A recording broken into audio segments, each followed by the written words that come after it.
સ્વસ્તિકા સિગ્નલમાં તમારું સ્વાગત છે। તો મિત્રો આજે આપણે સમજશું કે સ્વસ્તિકા સિગ્નલનો ઉપયોગ કરીને કઈ રીતે આપણે માર્કેટમાં એન્ટ્રી અને એક્ઝિટ લઈ શકીએ, બરોબર। નાના સ્ટોપ લોસે મોટા ટાર્ગેટ કઈ રીતે લઈ શકીએ, માર્કેટમાં ક્યારેક વન સાઇડ મૂવમેન્ટ હોય તો તેનો પૂરેપૂરો બેનિફિટ કઈ રીતે લઈ શકીએ, આ હરેક વસ્તુ આજે આપણે ક્લિયર કરવાની છે, બરોબર। તો સૌથી પહેલા તો સ્વસ્તિકા સિગ્નલ આપણે એડ કરવું છે તો તેના માટે કઈ રીતે શું પ્રોસેસ કરવી પડશે, તો તેના માટે સિમ્પલ તમારે તમારી ટ્રેડિંગ વ્યૂની જે આઈડી છે તેનો સ્ક્રીનશોટ તમારે અમને આપવાનો રહેશે। મતલબ કે મારી આઈડી અહીંયા લખેલી છે તે મેં આનો સ્ક્રીનશોટ હું જ્યારે પણ મોકલીશ ત્યારે આપણે આ સિગ્નલ અમે અહીંથી તમને એડ કરી આપશું, બરોબર। તો હવે વાત કરીએ આગળ કે આ જે ટ્રેડિંગ વ્યૂમાં તમારી આઈડી નથી તો લાવવી કઈ રીતે, તો તેના માટે સૌથી પહેલાં ગૂગલ ક્રોમમાં જવાનું છે, ત્યાં ટ્રેડિંગ વ્યૂ લખવાનું છે, બરોબર। ટ્રેડિંગ વ્યૂ લખશો એટલે અહીંયા તમારે એક હું આ પહેલાં સાઇન આઉટ કરી દઉં, આ રીતનો ઇન્ટરફેસ ખુલશે પેજનો।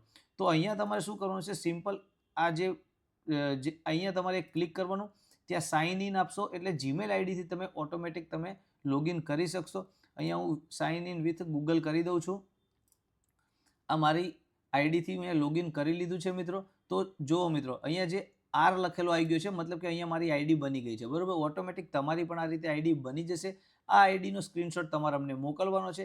ત્યાર પછી સિમ્પલ આ સર્ચમાં જઈને ઘણા બધા સિગ્નલ આવતા છે, તેમાં પહેલું જ નિફ્ટી આવે છે તે સિલેક્ટ કરી લો તમે। આ ટાઈપનો ચાર્ટ ખુલી જવાનો છે મિત્રો। તો ત્યાં તમને આ અત્યારે મેં સ્વસ્તિકા સિગ્નલ એડ કરેલું છે એટલે આ ડાયરેક્ટ બતાવી દીધું। તમને અહીંયા વોલ્યુમ કે કોઈ અધર ઇન્ડિકેટર બતાવતા હશે તો સૌથી પહેલાં તે ઇન્ડિકેટર ઉપર ક્લિક કરીને અહીંયા તમે રિમૂવ કરી શકો છો તેને, બરોબર। આ રિમૂવ થઈ જાય પછી આપણે ઇન્ડિકેટર કઈ રીતે એડ કરવા સ્વસ્તિકા સિગ્નલના, તો તેના માટે શું કરવાનું, સૌથી પહેલાં ઇન્ડિકેટરમાં જવાનું, ત્યાં ઇન્વાઇટ ઓનલીનો જે ઓપ્શન છે તેની અંદર તમારે સ્વસ્તિકા સિગ્નલ નામનું ઓપ્શન આવી જશે। આ ક્યારે આવશે, જ્યારે તમે અમને તમારી આઈડી મોકલશો પછી આ સ્વસ્તિકા સિગ્નલ આવી જશે, બરોબર। તો તેના ઉપર ક્લિક કરશું એટલે બસ 2 જ સેકન્ડની અંદર તમને સ્વસ્તિકા સિગ્નલ પાછળ એડ થઈ જવાનું છે, બરોબર। હવે શું કરવાનું છે, જે આ સ્વસ્તિકા સિગ્નલ એડ કર્યું છે તમે તેના સેટિંગમાં જવાનું છે, અમુક સેટિંગ કરવાના છે, તેમાં એક dashboard, fake buy fake sell અને મેજિકલ બાય સેલ, આ ત્રણેય વસ્તુ રિમૂવ કરવાની છે અને પછી ઓકે કરી દેવાનું છે, બરોબર। હવે આપણે જે ચાર્ટ છે તે ચાર્ટ આપણે કામ કરવાનો જે ચાર્ટ છે તે આપણો રેડી થઈ ગયો છે મિત્રો। તો હવે સમજીએ કે કઈ રીતે આપણે સ્વસ્તિકા સિગ્નલમાં બાય સેલ કરી શકીએ, બરોબર, કઈ રીતે આપણે વર્ક કરી શકીએ।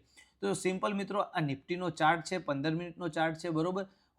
આપણે જ્યારે ઇન્ડેક્સમાં કામ કરતા હોઈએ, ઇન્ટ્રાડે કામ કરતા હોઈએ ત્યારે તમને કઈ ટાઈમ ફ્રેમ શૂટ થાય છે તે પ્રમાણે તમે વર્ક કરી શકો છો, બરોબર। તો સિમ્પલ અહીંયા હું 3 મિનિટ સિલેક્ટ કરું છું કારણ કે ઇન્ડેક્સમાં 3 મિનિટમાં રિઝલ્ટ સારું મળે છે મિત્રો। તો મેં ઇન્ડેક્સમાં 3 મિનિટ સિલેક્ટ કરી, બરોબર। તેમાં હું સૌથી પહેલાં જે ડ્રોઈંગ કરેલું છે બધા રિમૂવ કરી દઉં છું જેથી કરીને આપણને સ્ટડી કરવામાં મજા આવે। તો હવે આપણે સમજીએ કે કઈ રીતે આપણે વર્ક કરવાનું।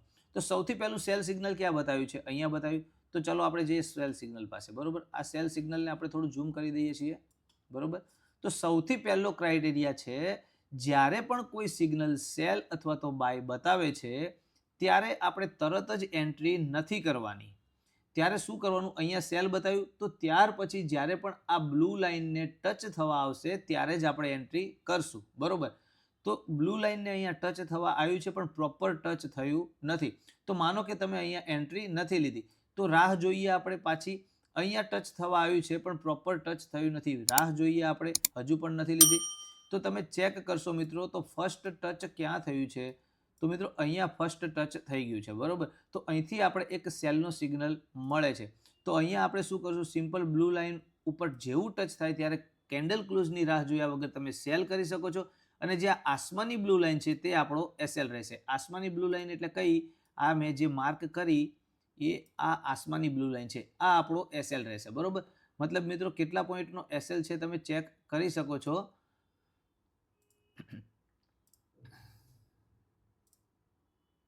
50 પોઈન્ટનો મિત્રો એસએલ છે। અને ટાર્ગેટની વાત કરીએ મિત્રો તો આપણે ટાર્ગેટ કઈ રીતે લેવાનો, તો સૌથી પહેલાં આપણે ટાર્ગેટ લેવા માટે અહીંયા રૂલ્સ હું લખી દઉં છું, 1/3 પહેલો ફર્સ્ટ ટાર્ગેટ આપણે 1/3માં લઈ લેવાનો છે। ફર્સ્ટ ટાર્ગેટ આપણે 1/3માં લઈ લેશું અને સેકન્ડમાં આપણે ઓલ એક્ઝિટ કરશું, ઓલ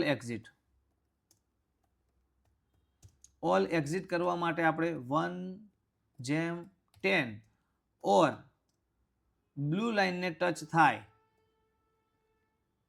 આસમાની બ્લુ લાઇન, લાઇટ